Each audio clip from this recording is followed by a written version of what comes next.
Thank you so much for everyone bringing the vortex together for all of us. A question I have is, do you need to be in the receiving mode to do step 5? That may be the best question that anyone has asked lately for this reason.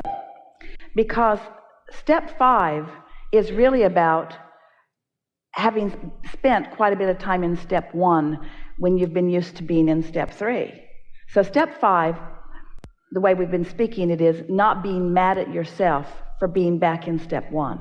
And so it seems like the answer to that would be, no, you can't be in step 5 because your awareness of being in step 1. But really the answer is yes, you must be in the receiving mode to be in step 5. Because what step 5 is, you're going to like this. So you're tuned in, tapped in, you're feeling really good, you're in the receiving mode, and you're getting ideas, and you're following the ideas. And one of those ideas is pointing at a problem, a kind of step 1-y problem. But you were in the receptive mode.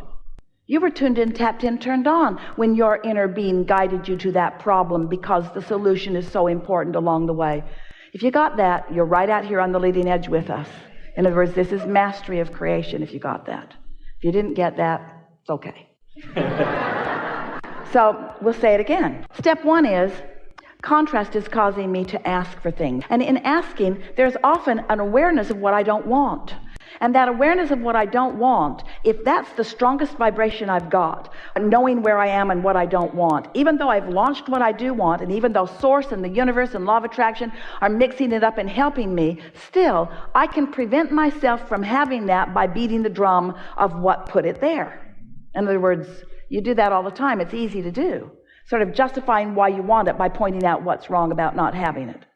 So you're more in step 1 than you are in step 3 under those conditions, and so you're not in the receptive mode, and so things aren't working out for you, and maybe your frustration is growing, or maybe you're asking stronger, deeper questions, and in any case your vortex is growing, so a good thing is happening, and in any case your inner being is happy, and so nothing's gone wrong, and in any case it's going to turn out all right, so nothing's wrong, but you're still in step 1, and right now you're in a holding pattern because you're not allowing yourself to be the receiver of what you've been asking for. So then you get distracted, you meditate, you tune in, you sleep in, you are nicer to yourself, you get feeling better, you hang around with fun people, you get in the flow, you're in the receptive mode, and you're there for quite a while. You're in the receptive mode, which means ideas are flowing to you. Ideas are flowing to you, and as the ideas are flowing, it's like your inner being led you right to a problem.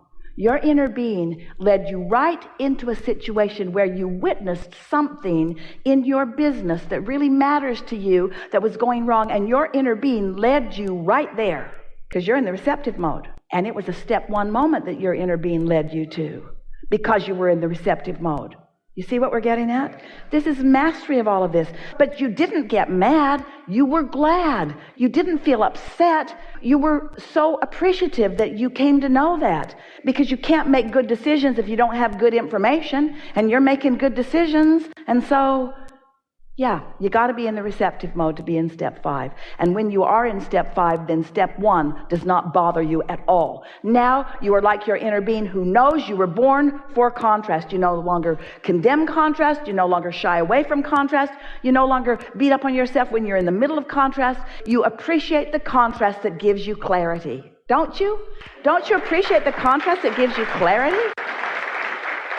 So whereas in the practical, being Jerry for a minute, making this practical is, you once spoke to me about, like with patients, I take care of, I'm a physician, a lot of people know that, is that when they're in step 1, I don't worry about them. I trust in their well-being. I can stay in a higher vibration and calling the forth whatever the next step is. And why is that? Is it because you've seen a lot of people that were in step 1 and things turned out really good? Or is it because you know that step 1 is the beginning of the process? Or is it because you know that you were all born to do step 1, 2, 3, 4, 5?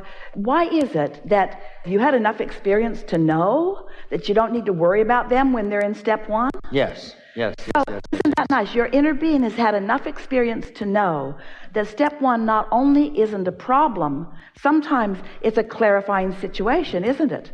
Sometimes it's a catalyst to exactly what they want, isn't it? And why would it be different for you? well, this is what you were sneaky about. And you asked me, he's like, is there someplace else about it? And you asked me, do you feel that about your staff? And it kind of caught me off guard. I realized when there's a step one moment with the business, and there's something that they're not following a procedure or something that's not going well, is that I get off. I lose the step 5 perspective. But here's what I heard today, is that when I attract something I don't like, and from a loved one or a situation, is that I don't need to worry about me being off. Because that same kind of joy and trust I have in other people's well-being, my son, my husband, our patients, our friends, my inner being sees me the same way. And that's just astonishing to feel that. To feel that when I slip up by attracting some behavior or event, the being pulled over by the car or the bank account or whatever it is, the weather, whatever, the changes, is that, yeah, I attracted something unwanted, undesirable, and my inner being, me, the true me, the physically focused me, this is really different. My inner being is fine. Like I have to take care of him. My inner being is fine. But the physically focused me is finally and increasingly not worried about me being a step 1. It's a very interesting shift in perspective. You're living more and more in step 5. Esther was having a meal with a really good friend a while back. And they had just been with a group of people that were 3 generations. So there were grandparents and parents and children all together, all having this wonderful time. And Esther said, because they'd been talking about life and processes and forward and future, and they'd been beating the drum of all of that, and they were both sitting there clearly and purely in the receptive mode. And Esther said, oh, I just love thinking about these little kids and that we get to watch them move through life knowing what we know. And as Esther was salivating over the deliciousness of getting to watch them have their life experience, knowing that there's going to be plenty of step 1 and plenty of step 2 and plenty of step 3, but knowing the goodness of what she was going to get to witness. And her really wise friend, receptive mode friend, said, oh, that must be how our inner beings feel about us. And they both sat there with goosebumps all over them, because it was the first time that Esther had ever viscerally, physically even thought about what she must feel like to her inner being, what the physical part of you must feel like to that non-physical part of you. That we're all in this togetherness is just the essential component that we're talking about here, isn't it? Mm-hmm. Yeah. And it's such a short distance to rendezvous with something unwanted. And as soon as you accept the premise that I don't have to blame myself or beat myself up, I just bounce right back. Let's stop calling contrast unwanted. Let's do what a step 5 consciousness knows. Contrast is wanted. Otherwise, this magnificent Persian rug would be black. It would look like that. Which do you like better, that or that? Show them. Shine it. Like that or that? You like that better or that better? Ooh. You know, the thing about a Persian rug is that there are so many different pieces of thread in it, and no matter what other fabric or wall color you bring to it, that is in there, and it will reflect it back. That's contrast. That's variety. That's better. That's way better. You want contrast. The more contrast you have, the more options you have. The more contrast you have, the more ability you have to create the results that you want. You want contrast. Contrast is not a bad thing. It is the best thing. You are born into it because it is the creative clay of your world. And when you're in step 5, you know that. When something doesn't go the way you want it, you say, ooh, good, something to focus on. Esther broke a whole etagere full of beautiful things that Jerry and Esther had gathered from all around the world. She was dusting, and it fell off the thing, and the top shelf fell, and the second shelf fell, and the third shelf fell, and the fourth shelf, and everything came crashing down, and Jerry came running from the other room, and he said, don't move, and Esther standing there always in her bare feet with shards of glass in the floor and everything, and Esther looked up like, look what I've done, and Jerry said, oh, good, something to want. Something to want, more things to want. When conscious happens, there's a physical focus that sometimes we get the wobble, and it's not, the contrast is desirable, but there's an emotion sometimes comes just a little bit negative. That's what I'm getting at, is that these bounce. Let's talk about what the wobble is, though. Is the wobble because contrast is there, or is the wobble there because within the contrast you're not stable?